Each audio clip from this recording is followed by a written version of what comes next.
The rain started falling at dusk, just a few thin streaks streaking the office window, as if someone had smudged mascara down the glass. I glanced up briefly before returning to grading undergraduate thesis drafts with my red correction pen. One student had miswritten the word for marriage, splitting it into two flawed characters that read chaotic cause instead of a bonded union.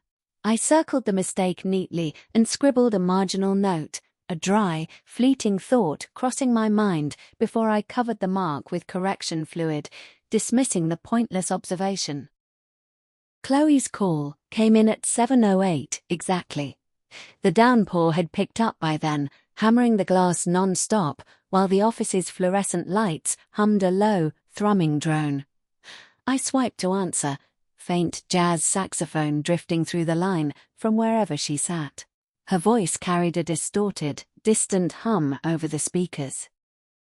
"Ethan, I'm at Julian's place right now."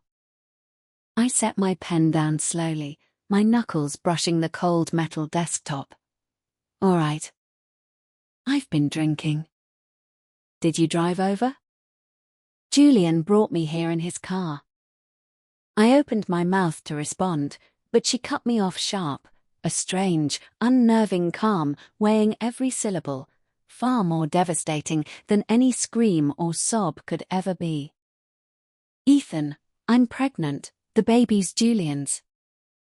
A cold shiver crawled down the nape of my neck, the office air conditioning suddenly biting through my thin knit shirt.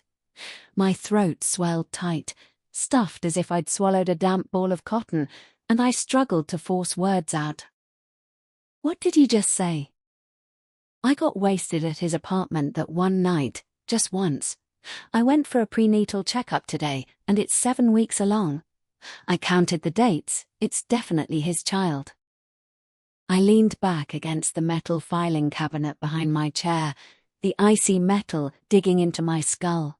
The rain's roar faded into a muffled murmur, separated by an invisible thick sheet of glass, and my mind flashed straight to Julian's face.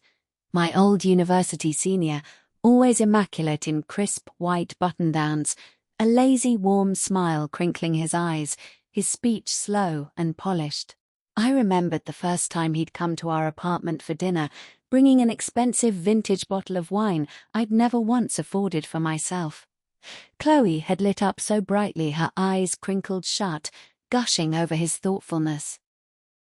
They'd been close friends for half a year back then, her self-proclaimed male best friend, someone she swore she could tell every secret to. I'd believed every single word she'd ever spoken to me, without a single ounce of doubt. "Are you still there?" Her voice crackled through the static, thin and worn. "I'm listening." "I've spent ages turning this over in my head. I needed to tell you." "How long did you spend deliberating before you decided to break this news to me?" Silence stretched heavy on the line for several beats. "Don't take this harshly, Ethan." A bitter, hollow laugh rumbled in my chest, alien to my own ears, as if another man's voice spilled from my lips. "You tell me you're carrying your male best friend's baby, and then ask me not to react badly? I never meant to hurt you." My palm slicked with sweat where I gripped the smartphone, switching it to my left hand to ease the tension building in my fingers. "Did you spare a single thought about hurting me when you sat drinking with him on his bed that night? He's my closest friend in the world. You're my wife." The jazz saxophone swelled alone over the line, a drawn-out, mournful melody lingering in the empty space between our words. I stood and stepped to the window, watching the rain blur the entire downtown skyline into a watercolor wash of smudged gray and amber.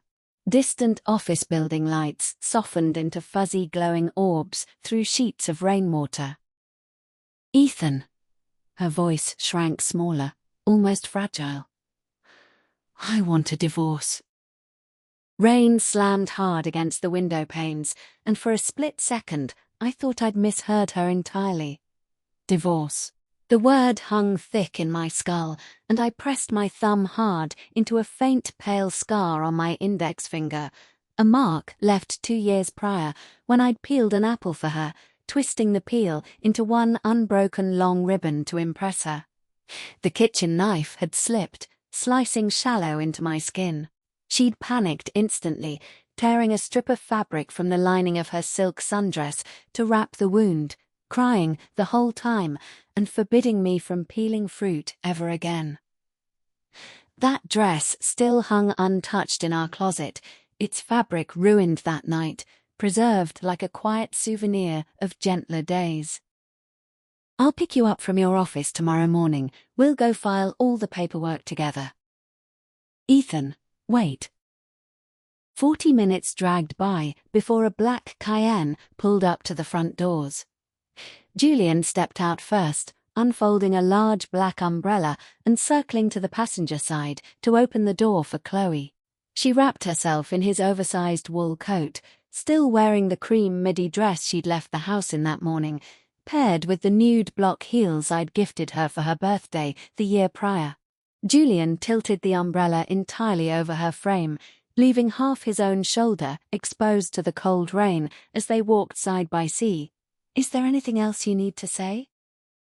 Silence settled once more, and the saxophone faded out, replaced by soft piano notes of "Er für Elise Astast." That tune had been my phone alarm back in college, blaring at 6:30 every morning while Chloe curled up half asleep in my arms, complaining about the harsh melody before I'd drape a blanket over her head and slip off to shower alone. I'd truly believed that quiet, mundane routine would stretch out for every remaining year of our lives. Sort out all the baby arrangements with Julian. I won't get involved in any of it. Don't you want to hear why this happened? You already told me. You were intoxicated. But you're just going to accept this without questioning anything. I believe every word that comes out of your mouth. I cut her off flat. No tremor or anger in my tone, just exhausted resignation. You say you got drunk. I'll take that as truth. You want to end our marriage, then that's what we'll do. Her heavy breathing filled the line, something thick and unspoken caught trapped in her throat. I counted 6 full heartbeats, waiting for her to speak, yet no words followed. Good night, Chloe. Chloe. I ended the call without another word, dropping the phone onto my desk. The office sank into dead quiet, save the AC's low hum and the endless downpour outside the glass. I sank back into my chair and picked up the red grading pen once more, scrolling back to that student's botched marriage paragraph, scrawling a thick crimson cross over their rambling excuse that marriage was just mindless coincidence. I jotted a short, sharp remark beneath it. The logic holds, yet basic spelling accuracy remains non-negotiable. I finished grading every last stack of essays by nearly 9 o'clock, gathering my laptop and lesson plans to head for the exit. The rain hadn't let up an inch, pouring relentlessly as I stood beneath the covered school entrance, checking the weather forecast on my phone. Torrential rain predicted to last until sunset the next day. I hesitated a moment, fingers hovering over the text box where I'd almost typed a quick offer to drive her home, then stuffed the device back into my jacket pocket, erasing the draft entirely. She was with Julian, or he'd already dropped her back at his place. Either way, she had no need for me anymore. I sprint the short 3-minute dash to my sedan, soaked straight through my outer coat by the time I slid behind the wheel, shivering as I cranked the car heat all the way up. My phone buzzed against the passenger seat mid-engine start, a text popping up from Mia. Saw your office light still on, walking past the building. Do you need me to bring an umbrella over? I typed one-handed, eyes fixed on the rain-slicked road ahead. I'm already in the car, don't bother heading out. How'd you know I hadn't left yet? Another message popped through seconds later. Haven't eaten dinner yet, have I? I simmered handmade noodles at my place. You're welcome to stop by. I stared at the screen for a long beat. Mia lived a 10-minute drive from the university, her apartment windows visible directly across from my office window on clear nights. Countless late nights grading papers, I'd glance over and see her living room lamp glowing warm, a silent signal that she was awake, waiting for a quick text to confirm I'd arrived home safely. We'd all attended the same university, different majors, close mutual friends for years. When Chloe's design work consumed every waking hour, Mia was always the one sitting with me over quiet dinners and empty conversation. I shook my head, typing a refusal. Rain's far too heavy tonight. I'll head straight home instead. Drive carefully. Text me once you're through the front door. I tossed the phone aside and pulled out of the faculty parking lot, letting the windshield wipers flutter back and forth endlessly, clearing sheets of rain only for new ones to crash down immediately. I drove aimlessly through downtown for over an hour before eventually parking across the street from Chloe's design firm, a glass high-rise on the city's central boulevard, 19 stories tall. The entire building sat dark and silent at this hour, only the security booth's harsh white fluorescent light burning in the lobby. I couldn't explain why I'd come here. Maybe a foolish, desperate urge to confirm she'd made it back safely, or maybe a quiet, stubborn hope that none of the phone call had been real. I cut the engine and sat shrouded in shadow, watching the glass entrance through a fine silver mist of drizzle, streetlights glinting off every puddle scattered across the pavement. Dee through the lobby doors. Her arm seemed looped loosely through his, though the distance and rain blurred the fine details. The security booth's light dimmed briefly as they stepped inside, and I stared unblinking at that glass entrance for what felt like hours, rain fogging the windshield until the whole street melted into indistinct blurs of light. I rested my forehead against the cool leather steering wheel, shoulders trembling silently, not a single tear falling from my eyes. A heavy, solid stone sat lodged deep in my ribcage, weighing me down, every emotion trapped and unable to surface. Eventually, I lifted my head, restarted the car, and drove back to our empty apartment. The space looked exactly as I'd left it that morning. A half-empty mug of cold black coffee sat on the dining table, a faint smudge of her lipstick staining the ceramic rim.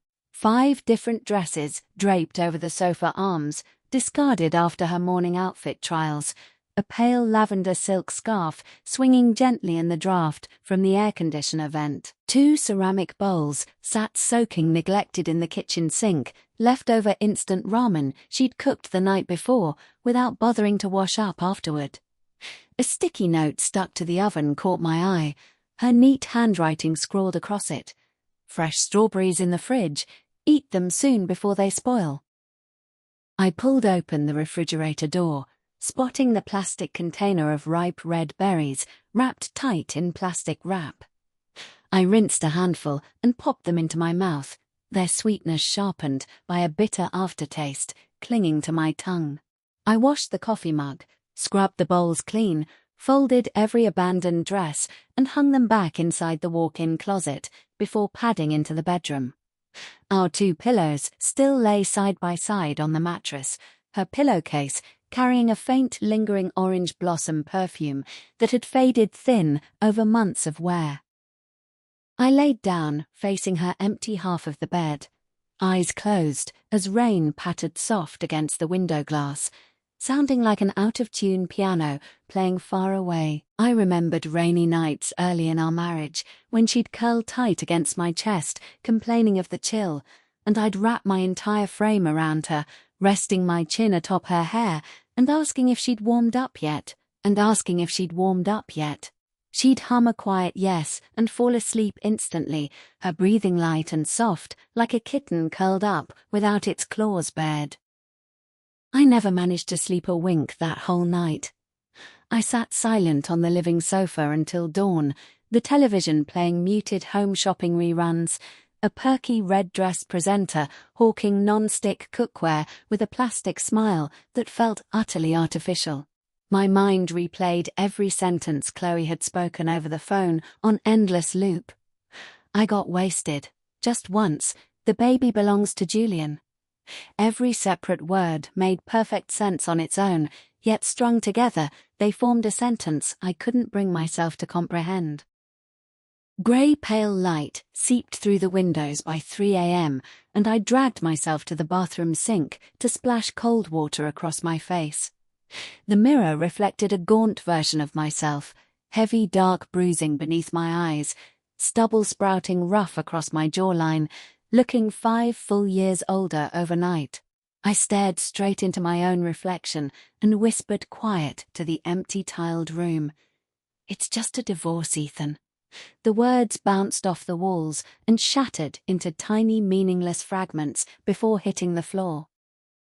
I texted my department chair first thing, explaining a family emergency to request the day off work. He replied instantly with a simple okay and a small smile emoji, no follow-up questions asked. I arrived outside Chloe's office 30 minutes ahead of our agreed meeting time, waiting in my sedan until 8:45, when she emerged from the building alone, wearing a tan trench coat with loose unstyled hair and light concealer covering her exhausted under eyes. She pulled open the passenger door and slid into the seat, a cedar and musk woody perfume filling the small car cabin the second she settled in. "Heading straight to the courthouse?" I asked, gaze fixed firmly on the road ahead. She paused mid-buckle, fingers fumbling with the seatbelt clasp. "Have you eaten anything this morning?" "We'll go file divorce papers first." "Ethan." "I haven't slept a single hour all night," I told her flat, hands steady on the steering wheel. "I've thought through every possible angle of this situation until sunrise. You asked me not to overreact, so this is how I'll carry myself. No arguments, no endless questions, no messy scenes. We'll sign the paperwork with dignity, then go our separate ways for good." She turned her head to stare out the passenger window, her lips pressed into a thin, rigid line, her thoughts hidden behind the faint glass reflection of her profile. "I had my lawyer draw up a full separation agreement already." She pulled a thick manila envelope from her tote bag and set it on the center console between us. "The house remains fully yours, the sedan transfers to my name, all savings split evenly, 50-50. I'm also offering 15% of my design company's shares as additional compensation." "I don't need any company shares." "The lawyer will reach out to you to finalize the paperwork regardless." We hit a red light at the second intersection, and I glanced over at her face, sunlight catching the faint, tiny freckle across the bridge of her nose, the spot I'd always loved, pressing light kisses to when we were happy together. Her eyelashes fluttered rapidly when she caught my stare, a quiet, nervous twitch she'd carried since college. "Does Julian treat you well?" She lifted her gaze to meet mine, her eyes clouded with a tangled mix of emotions, like fog hiding the surface of a deep well. "He's always been good to me, you know that." "I do remember." My foot lifted off the brake as the light shifted green, pressing gently on the gas pedal. "He flew overseas to pick you up when you moved back to the States, helped you hunt down your first studio apartment, connected you with dozens of industry clients, drove you to every out-of-town work trip. Every single time you called Julian your best friend, I'd wonder exactly what place I held in your life as your husband. You were my husband. Yet, when you had the chance to choose who would father your child, you picked him over me." The car jolted hard, rolling over a loose manhole cover, a loud metallic clunk echoing through the frame. Chloe grabbed the dashboard for balance, her mouth parting to speak before she clamped her jaw shut again, all words swallowed back down. Silence stretched unbroken for the rest of the drive to the county courthouse, a plain, grey, two-story brick building with worn paint peeling along the siding. I parked the car, and she walked half a step behind me through the front entrance, my hand holding the heavy spring door open for her as she whispered a quiet "thank you" under her breath. A young clerk with thick, black-rimmed glasses processed our documents routinely, running through the standard checklist, confirming no property disputes, verifying both parties entered the divorce voluntarily. My fingers tightened around the fountain pen as I scrawled Ethan Hale across the signature line, memories flashing back to our marriage license, signing 3 years prior. Chloe peeking over the table to watch my handwriting, commenting how the final stroke of my last name was bold and firm. That same thick final stroke blotted into a dark ink smudge now, resembling an unshed tear trapped on the paper. We stepped back outside after finishing all formalities, harsh midday sunlight blinding us after the dim courthouse interior, rain having washed the sky a brilliant, unblemished cerulean blue. Chloe paused at the bottom concrete steps and twisted to face me, wind tangling strands of her hair against her cheeks. "Take care of yourself, Ethan." "You too." She spun on her heel, the sharp tap of her heels echoing across the pavement as she walked toward the parking lot, pausing briefly at the entrance to glance back at me from a distance too far to read her expression before vanishing between rows of parked vehicles. I stood frozen on the courthouse steps for ages, watching a young bride pass by clutching her groom's arm, giggling and commenting on the strange man standing alone, lost in thought. I forced a gentle smile and offered my congratulations, her cheeks flushing pink as she mumbled a quiet "thank you" and walked hand in hand into the marriage filing wing. I returned to my sedan without rushing to start the engine, 3 unread notifications lighting up my phone screen. One text from Mia checking how everything had gone, a second from my chair telling me I could take the full week off without pressure, and a third, unknown number, sending a photo attachment. I tapped open the image, seeing Chloe dressed in a delicate white lace mini-gown, clutching a bouquet of champagne roses. Julian's arm wrapped securely around her waist beneath glowing hotel crystal chandeliers. A short message, typed underneath the picture, read, "Wish Chloe all the happiness she deserves. The Carter family's social standing far surpasses what you could ever provide her." The sender's contact name read Zoe Carter, Julian's younger sister. I tossed the phone back onto the passenger seat, a hollow, bitter chuckle rumbling in my chest once, twice, before dying out completely, a thick lump clogging my throat. I rested my forehead against the steering wheel, shoulders shaking silently for 3 full minutes, tears soaking a dark, damp patch into my denim thighs without a single sound escaping my lips.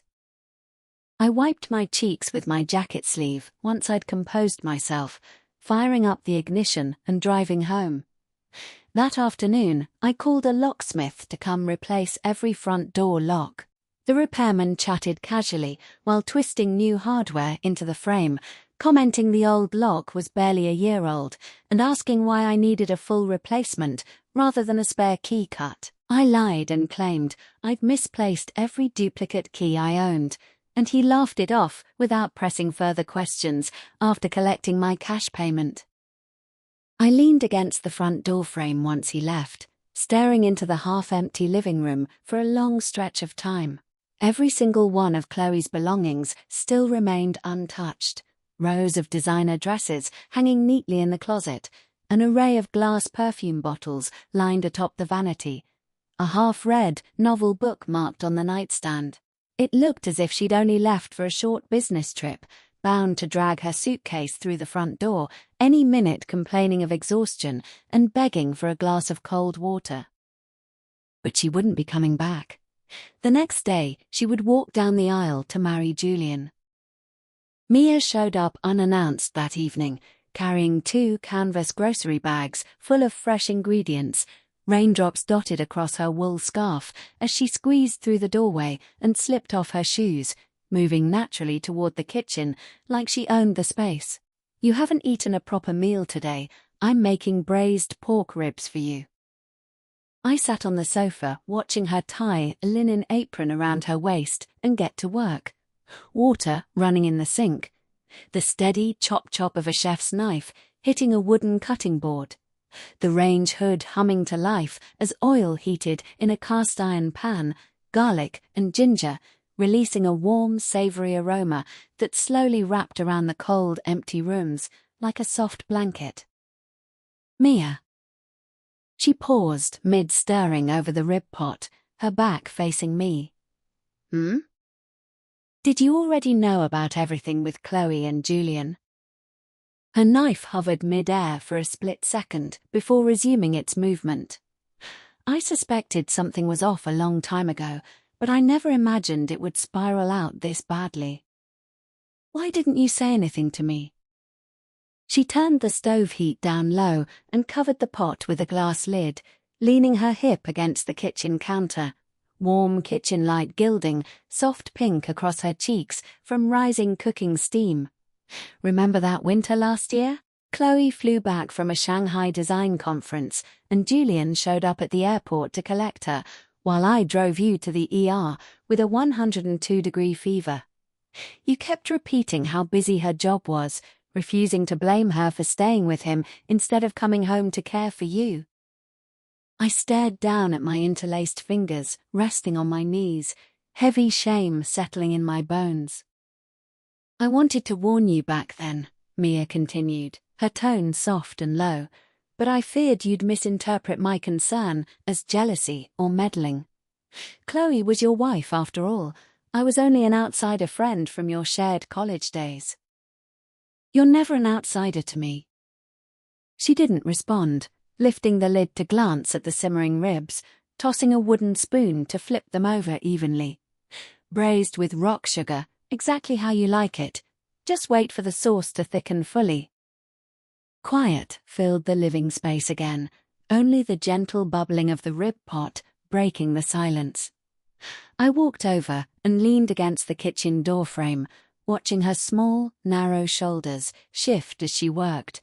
Dark hair twisted into a loose, messy bun, with stray strands sticking to her neck from kitchen warmth. She stood half a head shorter than Chloe, her apron tied into a loose bow at her lower back. "I mean it, Mia. Thank you for everything." Her shoulders relaxed visibly, even without turning to face me. "It's just one simple home-cooked meal. No need to overthank me." "It's far more than just dinner," I told her, watching her pour a thin splash of black vinegar into the caramelized rib sauce, deep red liquid swirling through simmering meat broth. "For every difficult moment these past years, you've always been right there beside me." Her grip on the wooden cooking spoon tightened briefly. "What's going to happen between you and Chloe now?" "It's all finished between us," I cut her off before she could finish the sentence, a strange lightness flooding my chest the second the words left my mouth, as if a heavy weight had been ripped clean from my torso. "Tomorrow's her wedding day. I'm ready to move forward with my life from here on out." She spun around quickly, the spoon still clutched in her hand, tiny oil splatters dotting the apron fabric, surprise brightening her face. "You truly mean that?" Memories rushed back to college years when she'd knelt down beside me after a brutal breakup, eyes swimming with quiet worry, while I'd only had eyes for Chloe back then, blind to every gentle care she offered. We'd circled all the way back to this same quiet kitchen moment, years later, and she was still right there waiting for me. "I'm 100% serious." A soft, relieved smile tugged at her lips, fine faint crinkles forming at the corners of her eyes. "The sauce is almost ready. Let's eat before it grows cold." We shared dinner that night, and she washed every single dish afterward without letting me lift a finger, clearing all of Chloe's leftover groceries out of the refrigerator while I sat idle on the sofa.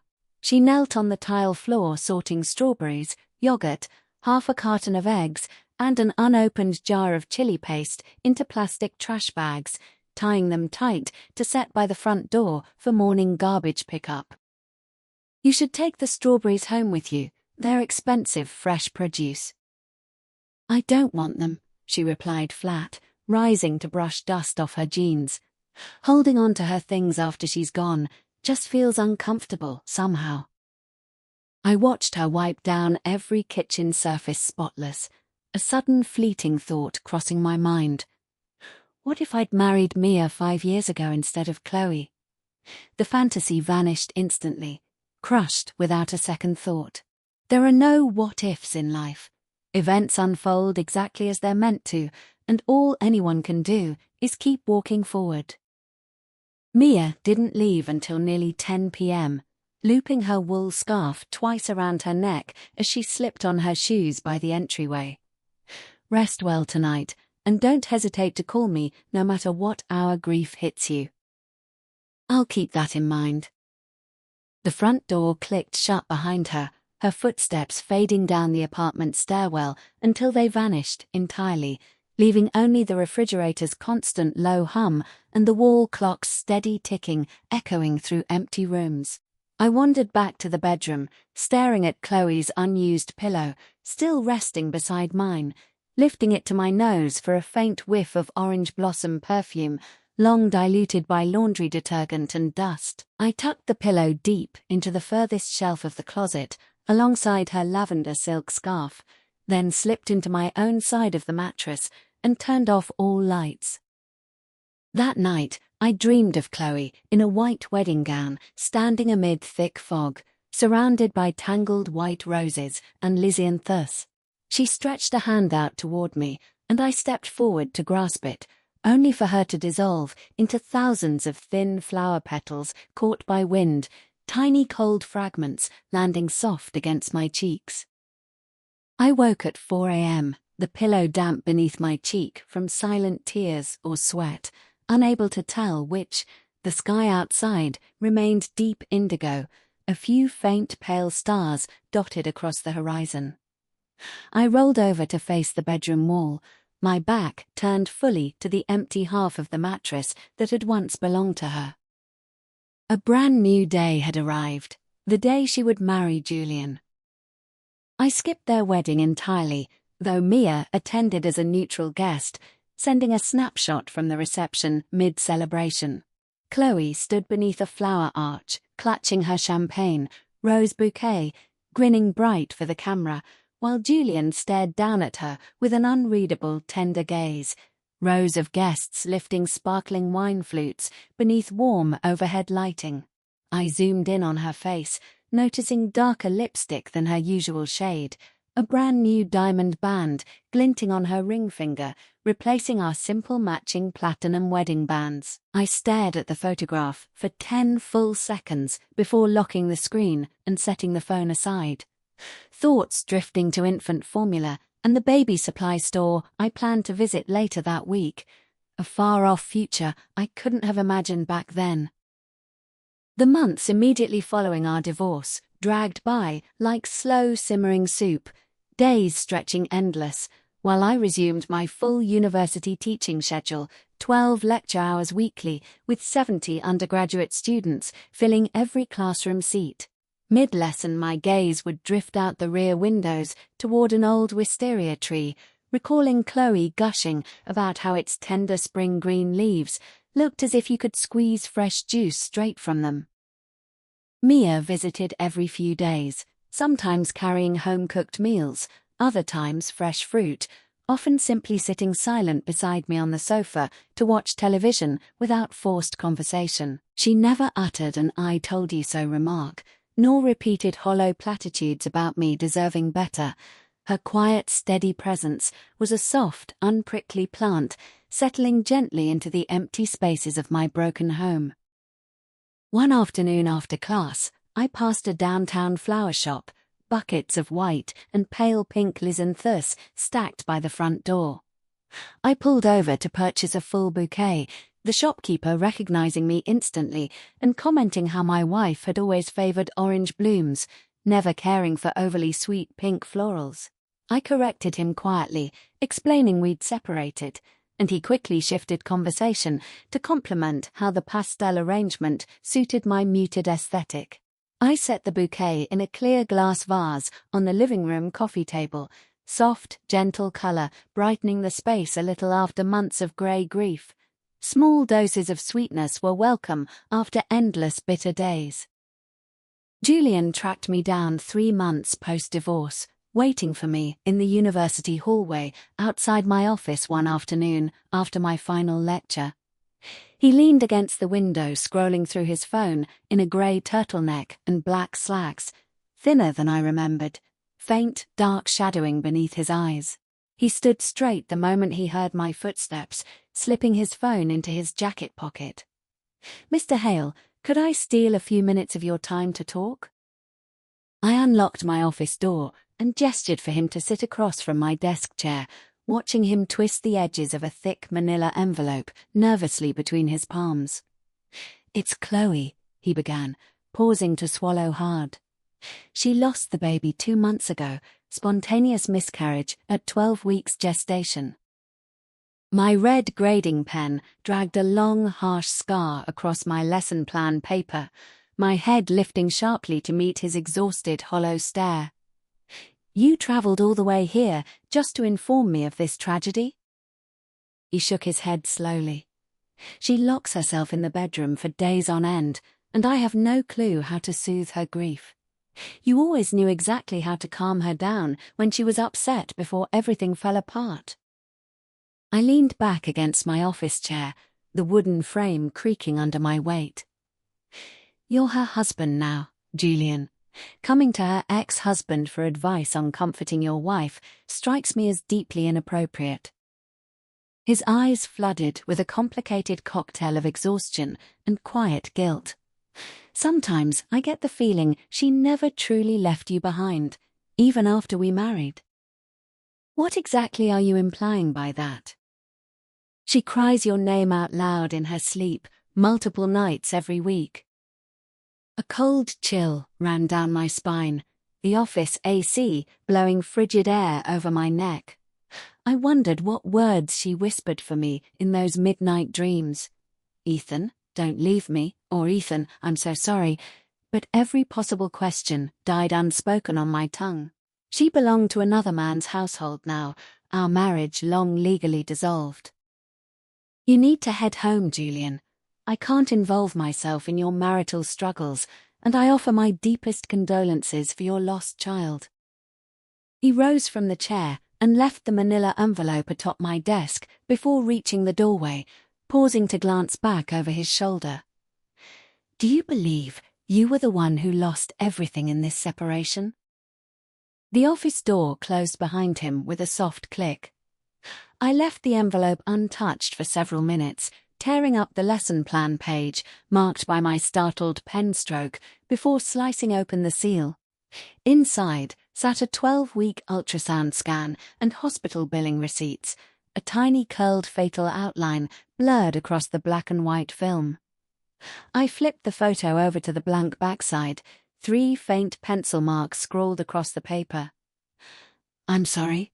I recognized Chloe's handwriting instantly, the vertical hook on her character for sorry far longer than average, a quirk she'd never managed to fix, no matter how many times she rewrote the word. I tucked the ultrasound deep, inside an unused hardcover textbook, and locked the drawer shut, tossing the billing slips straight into the wastebasket. That evening, Mia simmered lotus root spare rib soup for dinner, and I finished 3 full bowls of broth, her smiling and piling extra meat onto my plate, commenting I'd grown far too thin over recent weeks. Back then, Nell hadn't even existed in our futures yet.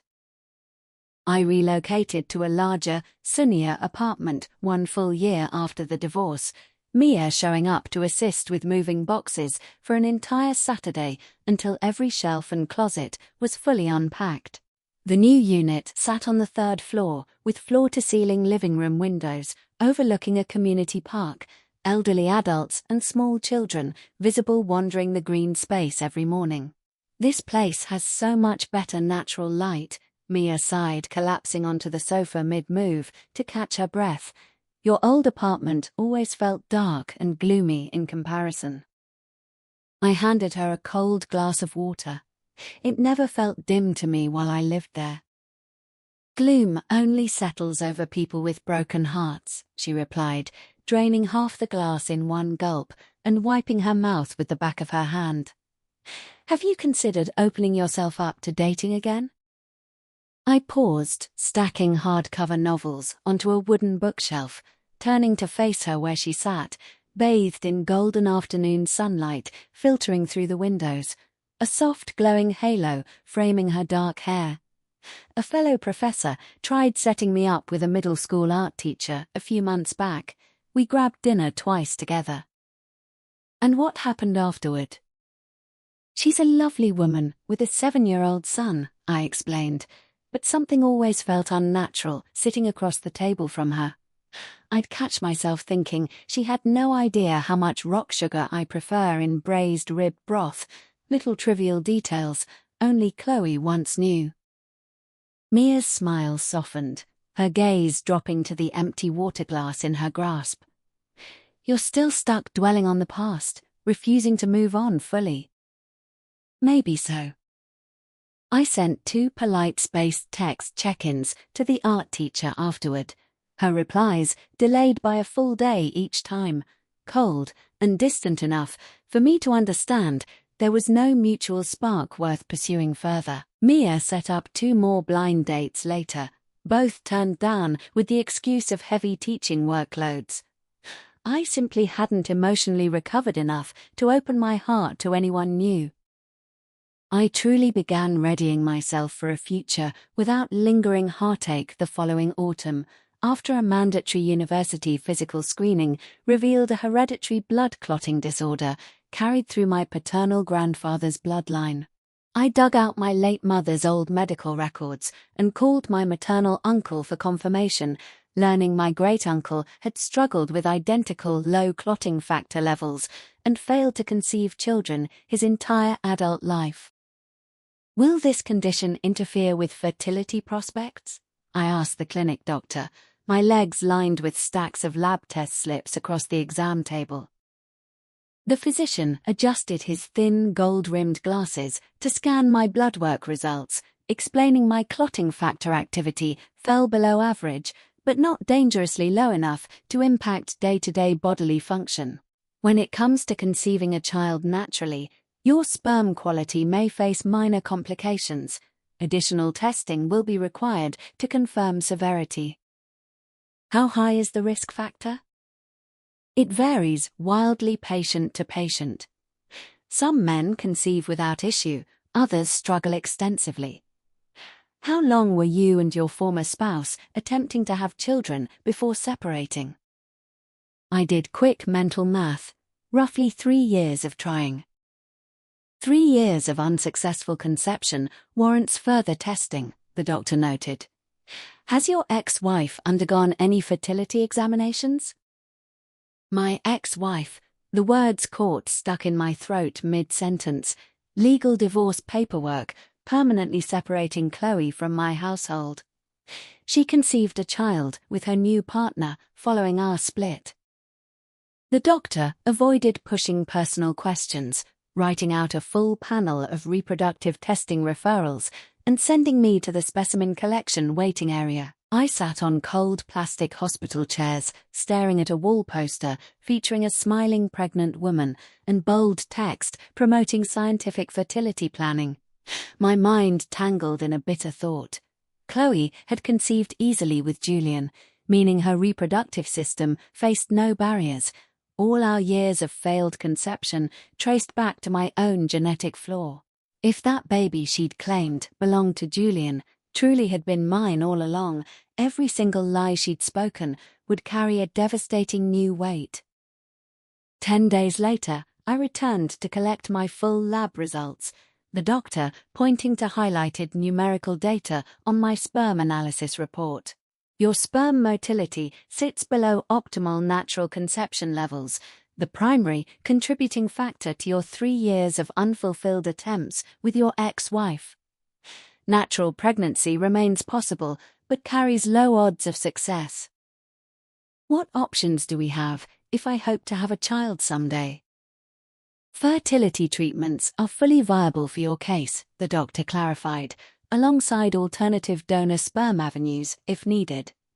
Manage your stress levels and maintain regular sleep schedules. Recent blood work shows your health metrics have improved slightly since last year's screening.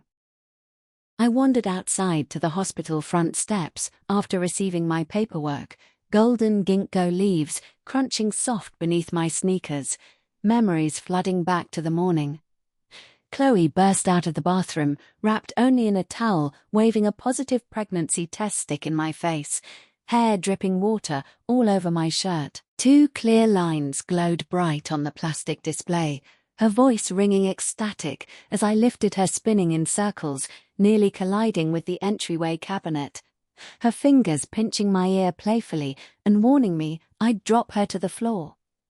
Back then, the joy in her eyes had been completely genuine, unfeigned. Now that memory blurred behind a thin, watery haze, all sharp, happy details faded, indistinct. I folded the lab report and tucked it safely inside my jacket pocket, heading straight to Mia's apartment for dinner that evening, her cooking spicy fish fillets and seasonal greens. She asked about my physical checkup results mid-meal, and I brushed it off as minor trivial health fluctuations without elaborating on the fertility complications. "Do you ever picture having kids someday?" I asked her suddenly mid-bite of rice. Her chopsticks paused, hovering over the ceramic bowl, eyes lifting to meet mine. "Of course I do. Why the random question all of a sudden?" "Nothing important, just curious." Her gaze sharpened with quiet suspicion, studying my face closely. "Are you hiding something weighty from me, Ethan?" "Let's focus on dinner. The fish will grow cold if we keep talking about this." A quiet, subtle shift settled over our friendship after that hospital visit, unspoken tension lingering between us through every shared dinner and casual evening together. It might have started the evening she dropped a thick wool sweater off at my apartment as winter approached, our fingertips brushing briefly as I took the garment from her hands, her fingers flinching away instantly. Or one weekend afternoon when she napped on my living room sofa, me draping a fleece blanket over her shoulders and catching a soft, sleepy smile as her eyes fluttered open for half a second before she drifted back to rest. Small, tender moments formed thin cracks across the ice, separating our unspoken feelings, until the ice fully shattered one early spring evening. I invited Mia to a downtown independent film screening, wandering along a riverside walking trail once the credits rolled, fresh light green willow branches dipping low to brush the water's surface, gentle ripples spreading outward with every light breeze. She stuffed both hands deep inside her wool coat pockets, hunching her shoulders against lingering evening chill. I untied my thick wool scarf and wrapped it neatly around her neck, street lamp light softening every feature of her face, tiny warm glimmers reflected in her dark irises. "Mia, I need to ask you something honestly," my heart pounding loud enough to echo in my own ears. "If I told you I want us to pursue a romantic relationship together, would you think poorly of me for seeking comfort right after my divorce?" She lifted a palm soft against my lips, silencing my unfinished sentence, jasmine hand cream scent light on her skin. "Don't say another word, Ethan." A gentle, relieved smile crinkled her eyes, the tip of her nose pink from the cold wind. "I've waited years to hear you say this, long enough to convince myself you'd never see me as anything more than a close friend." Fireworks suddenly bloomed gold across the far river bridge, bright bursts illuminating the entire waterway, delayed pops echoing through the quiet neighborhood seconds after each flash. I pulled her tight against my chest, her body stiffening for a heartbeat before melting soft into my embrace, forehead resting light against my shoulder. "Your laundry detergent brand changed recently," she mumbled quiet against my coat fabric. I grabbed whatever generic brand the grocery store had on sale last week. "It smells nice," she murmured, settling deeper in my arms. We stood wrapped together, watching the final fireworks fade into dark sky, distant dog walkers passing by with jingling leashes, the whole world soft and calm around us. Every heavy grey cloud that had hung over me post-divorce seemed to split open to let thin, warm sunlight filter through at last. Life with Mia unfolded slow and steady after we officially began dating, a gentle, slow-cooked broth without sharp, bitter notes, like my marriage to Chloe. She lacked Chloe's striking, showy glamour, yet her kindness existed in countless, tiny, consistent details. Warm steamed milk waiting on my desk every late grading night, matching my scattered socks into neat pairs each laundry cycle, lingering 5 extra minutes under the covers every weekend morning to mumble about 5 more minutes of rest before finally dragging herself out of bed. Her stews were unparalleled: lotus rib for winter, winter melon duck broth for summer, preserved vegetable pork stew in spring, turnip beef stew each autumn. She handed me a spare apartment key one weekend, eliminating the need to knock every time I visited her place. We rarely spoke Chloe's name between us, until one afternoon, sorting old storage boxes, uncovered a group university photograph of the 3 of us beneath blooming cherry blossoms. Mia lifted the crumpled print to toss it into the trash bin, and I reached out to stop her hand mid-movement. "Keep it. There's no need to erase every memory entirely." She slipped the photo back inside a hardcover novel without further argument. We decided to marry one autumn evening as I read fiction on the balcony, Mia carrying a plate of sliced citrus fruit to lean against the railing beside me. I'm 33 now. Delaying pregnancy further will raise health risks for me down the line. I've researched IVF thoroughly online. The treatment success rates are very promising for our situation. "You don't mind my fertility complications?" I asked, wind lifting strands of her hair off her forehead as the sunset dyed the sky amber.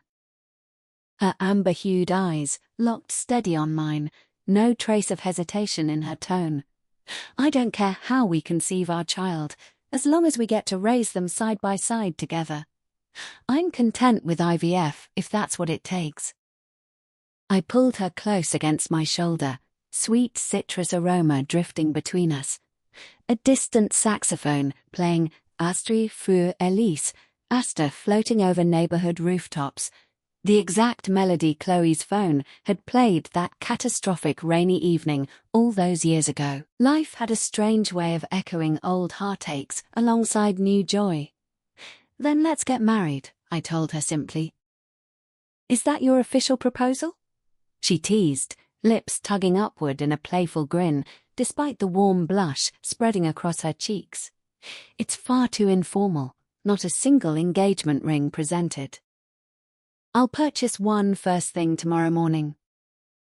She laughed and buried her face into my shoulder, soft, quiet tremors shaking her shoulders as twilight deepened to indigo, stars pricking the sky one by one above our balcony railing. Our wedding ceremony remained small and intimate, hosted in a countryside bed and breakfast courtyard.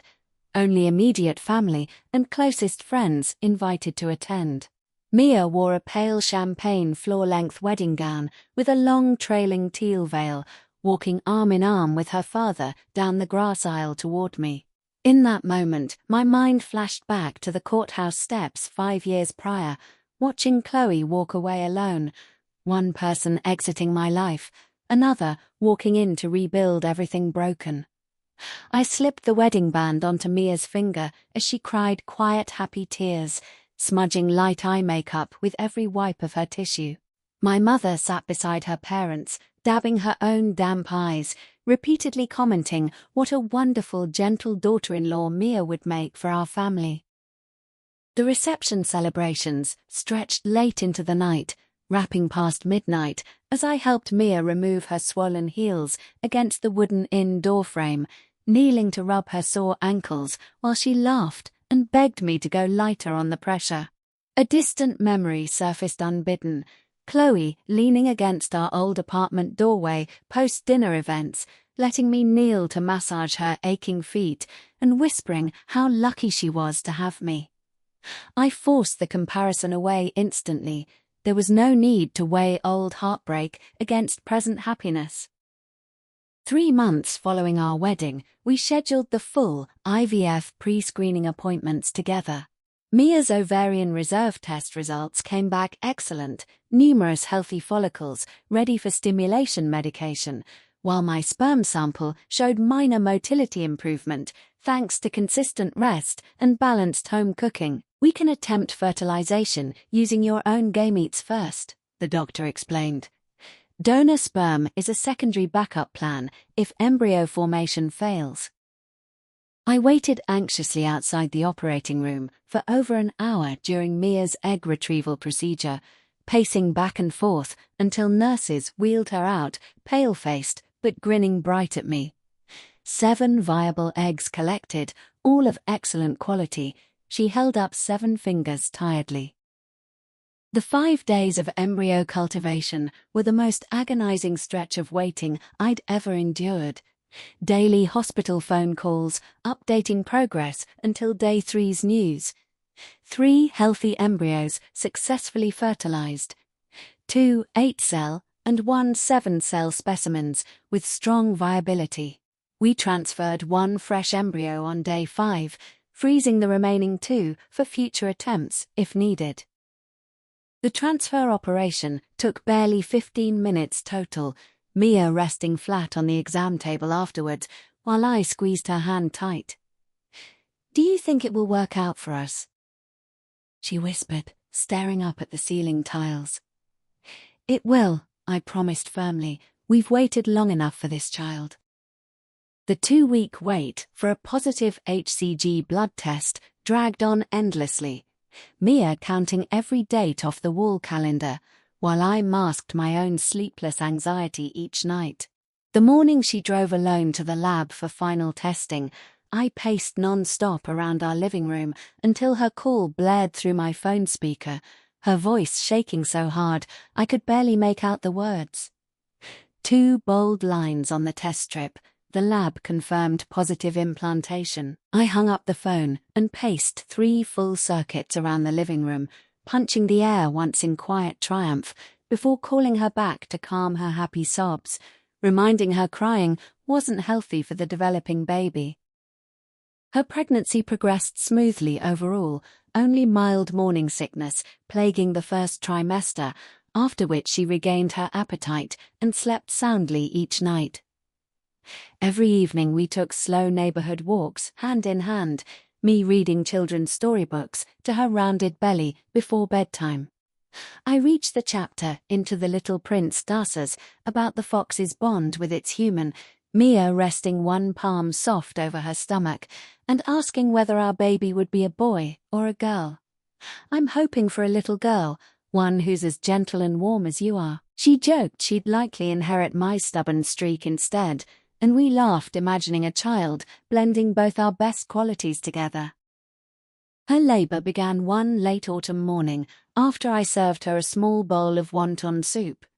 She set her spoon down abruptly, clutching her stomach, sharp contractions kicking in without warning. I grabbed the packed hospital bag and rushed her to the maternity ward, her fingernails digging deep indentations into my forearm the entire drive, complaining I lied about the pain of childbirth. 14 full hours of labor stretched from early afternoon until 4:17 a.m., me pacing the hallway outside the delivery room, listening to faint strained cries echo through the closed door. My throat raw from repeated shouts of encouragement through the crack beneath the frame. A thin, sharp newborn cry cut through the hospital silence at dawn, a nurse pushing a swaddled infant out to greet me, grinning wide with congratulations. "Mr. Hale, you have a healthy baby girl weighing 6 pounds 14 ounces. Mother and child are both stable."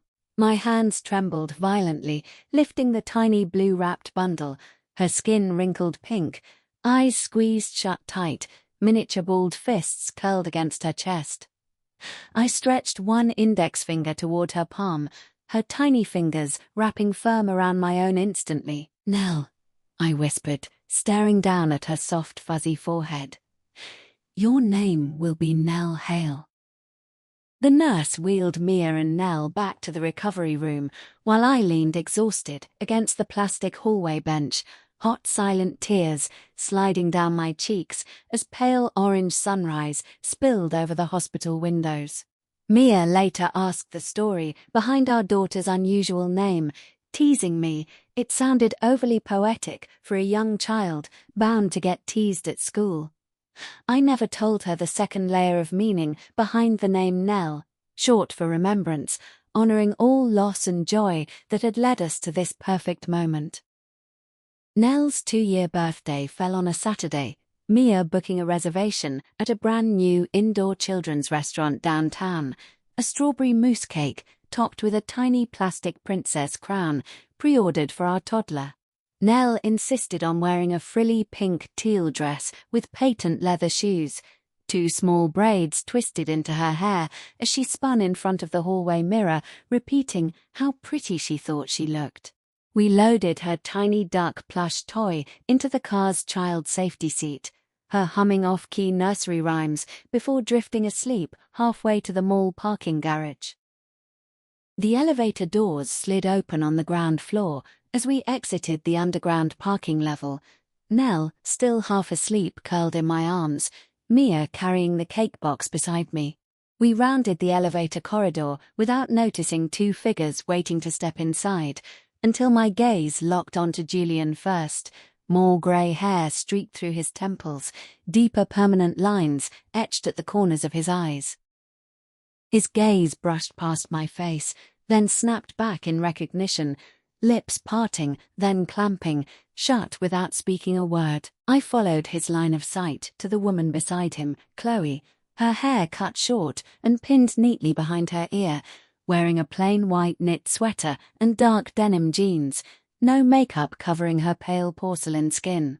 Her eyes landed on me first, then flicked to Mia's face, before freezing completely on the toddler curled against my chest. Every drop of color drained instantly from her face, lips blanching white, nostrils flaring as she stumbled backward hard into the metal elevator wall with a dull thud. "Chloe," Julian reached out, steadying her elbow to catch her swaying frame, yet her gaze never left Nell's small face, unblinking, as if trying to memorize every feature of our daughter. Nell grew frightened beneath that unblinking intense stare, burrowing deeper against my chest and dropping her duck toy onto the tiled floor with a squeaky plastic creak. I knelt to retrieve the plush, while the air turned thick and frozen solid between us, every second dragging out endlessly. When I stood back upright, Chloe's wide, terrified eyes slowly lifted to meet mine, a storm of shock, despair, and unspoken grief swirling deep within her irises. "Is this your daughter?" she rasped, her voice barely audible over mall background chatter. "Yes," I adjusted Nell higher against my torso as she tilted her curious little head to stare at the strange woman. "She just turned 2. Her name's Nell." "Nell," she repeated the name slowly, each syllable heavy as sand beneath her tongue. "It's a lovely name." Elevator call buzzed loud beside us, jolting Chloe back to reality as she grabbed Julian's wrist and hurried past our family toward the main mall concourse, one final, quick backward glance landing on Nell mid-step, our toddler breaking into a bright grin, spotting the princess crown printed on the cake box. Mia clutched, 2 tiny baby teeth peeking out as her eyes curved into familiar soft crescent moons. Chloe's lips trembled violently at the sight, before she turned and vanished into the weekend crowd, with Julian hurrying after her, calling out her name. Her reaction was incredibly intense, Mia murmured quiet beside me, once they'd disappeared from sight. She couldn't stop staring at Nell the whole time. "Don't overthink it," I replied, sharper than I intended, cutting off her train of thought before she could speculate further. We sat silent at the restaurant booth that afternoon, while Nell splashed happily in the plastic ball pit, our strawberry cake melting slightly untouched on the table between us, lukewarm lemonade ice clinking silent inside Mia's glass. "Did Chloe reach out to you after her miscarriage, Mia?" I asked, suddenly breaking the long quiet. "Just a short message, saying she was sorry everything unfolded the way it was, and to contact you if you ever had children of your own, nothing more. She never gave a full explanation for all of it. Never." I watched Nell race down the plastic slide again, braids bouncing as she giggled loud, that identical soft curved smile triggering a sudden full realization buried deep in my subconscious all these years. That night, after tucking Nell into bed, I retrieved the old textbook housing Chloe's 12-week ultrasound scan, moonlight stretching long, thin shadows of the photograph across my desk as I stared at the handwritten "I'm sorry" scrawled across the back, the uniquely elongated vertical stroke on the character for sorry instantly recognizable. I pulled out my phone to read an anonymous text message sent to my number hours earlier. "Meet me at Blue Bay Coffee tomorrow at 3 p.m. I'll come alone." I sat in the dark study, holding the phone for hours, distant city lights glowing through the window panes. 5 years of buried secrets, slowly piecing themselves back together, one fragment at a time. Me standing separated by a wide river from the burning wreckage of Chloe's lonely life, unsure whether to cross over or let the embers burn themselves out entirely. Blue Bay Coffee sat tucked at the end of an old downtown sycamore tree lane, faded dark green metal sign curling at the edges from years of sun and rain exposure. I arrived 10 minutes early, a small teenage barista polishing glass mugs behind the counter, while soft vintage female vocals hummed through overhead speakers, the brew steeped weak and tepid, like oversteeped herbal tea. Chloe sat alone at the furthest window booth, with an untouched glass of room-temperature water before her, wearing a soft light grey knit sweater, short chestnut hair catching thin slants of afternoon sunlight filtering through window blinds. She lifted her head at the shop's wind chime jingle, a faint, exhausted smile tugging at her cheeks when she spotted my figure walking toward her table. I slid my coat over the empty adjacent chair and ordered a black Americano from the server before settling across from her. "You requested this meeting," I told her flat, "so I came." She stared down at the condensation beading along her water glass rim for a long beat before finally breaking the silence, thin, quiet words barely carrying across the tabletop. "That little girl you brought yesterday, she's your daughter?" "She's Mia's and mine, just turned 2 last week." Her fingers curled tight into loose fists atop the table surface. "So she was conceived long after we separated." I nodded once, and the coffee server set my steaming mug down between us, rich bitter espresso mixing with subtle osmanthus fragrance floating through the shop air. "I need to tell you something critical." Chloe lifted her head to hold my gaze, a thin fog shrouding her eyes, yet steady unbroken resolve behind them. "That baby I told you belonged to Julian 5 years ago. It was yours all along." My grip on the ceramic mug froze mid-sip, hot espresso, burning my tongue slightly as I set the drink back down gently on its saucer with a soft clink. I'd already suspected the truth after seeing Nell's face yesterday, I admitted quietly. "You were never the type of woman to fabricate an affair and illegitimate child just to wound your husband intentionally, even at our lowest moments." I'd spent countless late nights replaying that phone call after the divorce, certain some hidden painful motive sat behind every single lie you spoke that rainy evening. She turned her face toward the sycamore-lined street outside the window, shoulders trembling once before, wiping stray wetness from her cheeks with the back of her palm, finally confessing every hidden truth to me. I was ecstatic when I first discovered the positive pregnancy test, counting back the dates to our hot spring weekend getaway together. But my first prenatal blood work screening triggered the doctor's concern, asking if my partner carried any hereditary clotting disorders. I lied and said I didn't know, and he insisted you complete full lab testing alongside me to rule out fetal genetic risks. I snuck back to our old apartment and dug out your outdated physical exam paperwork hidden inside your desk drawer, spotting the low clotting factor diagnosis printed clear across the page, terror flooding my system instantly. Additional specialist consultations confirmed every worst-case scenario. Our child would carry a high risk of congenital heart defects and life-threatening bleeding disorders inherited from your paternal line. I couldn't bear making you watch a sick infant struggle to survive or force you to grieve a baby we'd both dreamed of welcoming into the world. My only plan was to make you hate me entirely.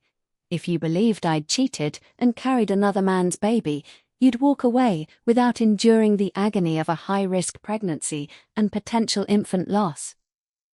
Julian knew every detail of my scheme and agreed to act as my fake lover, harboring quiet, unrequited affection for me for years and willing to play the villain to spare you suffering. I sipped cold, bitter coffee as she recounted every agonizing month of hidden pregnancy, hiding all prenatal visits behind Julian's escort, hoping against all odds the genetic testing would come back clear of abnormalities, until the 12-week comprehensive anatomy scan revealed irreversible cardiac developmental defects linked to your blood disorder. I debated She stared at me through glistening, tear-filled eyes, asking if I harbored any remaining hatred toward her. I hated you fiercely for the first year post-divorce, I answered honestly, yet every ounce of that rage faded once I realized you'd voluntarily borne all the heartbreak I would have shared alongside you if you'd chosen honesty instead of deception. We shifted conversation to Julian and their stagnant marriage, her admitting she had no plans to separate despite lacking mutual love between them. I don't have anywhere else to go, and he's never once asked me to repay the kindness he's given me all these years. She asked quiet after a pause if Nell was fully healthy and developing normally, a soft, genuine smile touching her lips when I described our energetic little girl reciting short nursery rhymes and begging for a family cat. "You deserve all this happiness," she whispered sincerely, no trace of jealousy lingering in her tone. "Don't trap yourself endlessly in guilt over the past," I urged her, standing to grab my coat from the chair. We both built full separate lives after our split, every wound slowly healed with time. Clinging to 5-year-old regret will only steal the remaining years you have ahead of you. "Will you share all of this with Mia later?" she questioned quietly, wiping leftover damp streaks from her cheeks. "I don't keep any secrets from my wife," I replied honestly. She nodded in acceptance, thanking me sincerely for agreeing to this private meeting today. Pass along my sincere apologies to Mia for all the unnecessary pain I indirectly put her through these past years. She called out as I reached the coffee shop's doorway.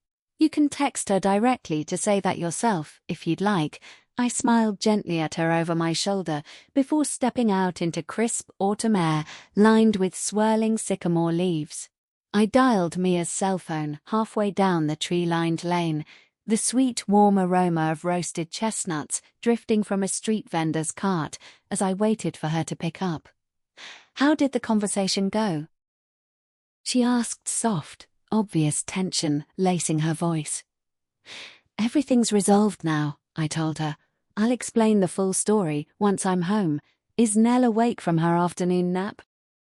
"She's running around, demanding you lift her high in the air the second you walk through the front door," I quickened my pace home, purchasing a large roasted chestnut wrapped in brown paper to tuck inside my jacket pocket for Mia. When I pushed open our front door, Nell came sprinting forward in tiny duck slippers, throwing both arms around my legs, yelling "Daddy" repeatedly as I lifted her high overhead, her high giggles bouncing off every wall of the living room, while Mia leaned out of the kitchen doorway, holding a wooden cooking spatula covered in savory sauce. I handed her the warm chestnut bag and washed my hands quickly before sitting to dinner, Nell making a complete mess of her high chair tray with scattered rice grains, while Mia laughed and wiped her tiny cheeks repeatedly. That night, after we'd tucked Nell into her blue nightlight-lit bedroom, Mia and I sat side by side on the balcony railing as cool autumn wind drifted over the neighborhood park, distant faint harmonica music floating from a passerby. "Chloe told me every single secret today," I told her quietly. "The baby was mine back then. She fabricated the entire affair lie to spare me the grief of a genetically ill child. Julian only played her willing cover story partner."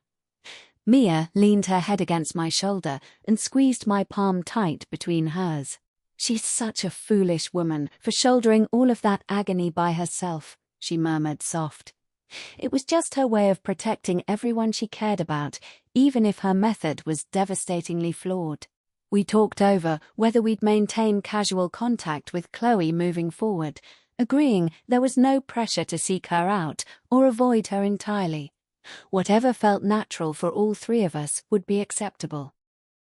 We watched faint pinprick stars dot the night sky before heading back inside, tiptoeing past Nell's bedroom door to gaze at her sleeping small frame, delicate eyelashes casting thin shadows across her infant cheeks.